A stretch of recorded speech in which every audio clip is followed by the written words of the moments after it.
Okay, a little bit of background about this model.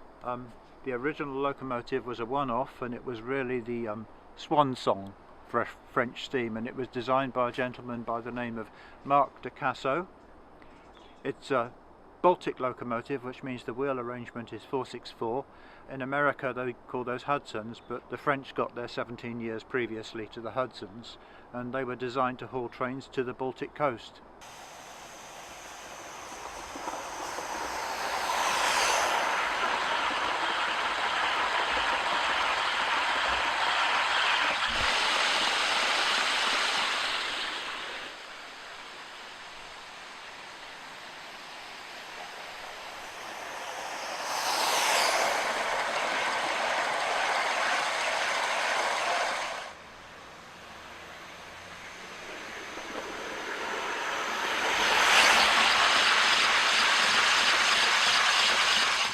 She's a compound locomotive, which means that the steam is taken from the boiler and initially expanded part way in a pair of small cylinders and then passed on to a pair of larger cylinders to finish the expansion before the exhaust comes out of the chimney.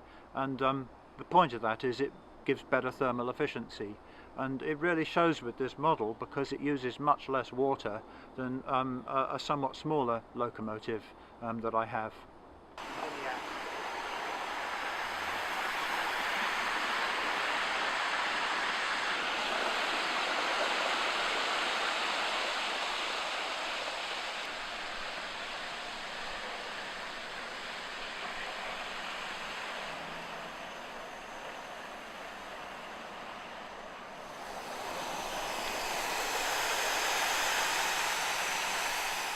Drawbar horsepower was a sustainable 3300, which is pretty high.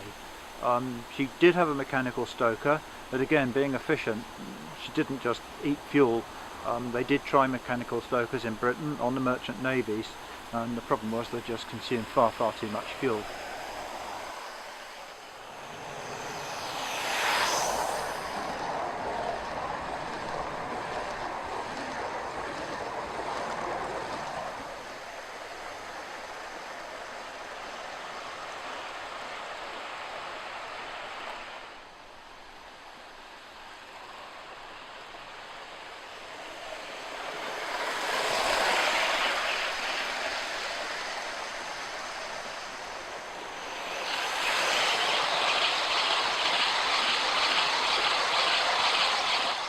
She was pointing the way towards what was possible with steam, but it was too late because electrification was coming, and that's why she remained a one-off. The designer de Casso knew that she was the swan song for French steam because electrification was well in hand by then, and so she became known as La Divine, and this stripe along the side here was a sort of impressionistic representation of a swan. This locomotive was a one-off, and she did over 1 million kilometres in 14 years of service, and it was almost completely fault-free. The design was really mature and complete, even though she was a one-off, and if they'd gone on to build a whole fleet of locomotives, they would have been highly efficient and effective. And so it's a great shame really that something so well conceived and so well executed came to an end with just one model.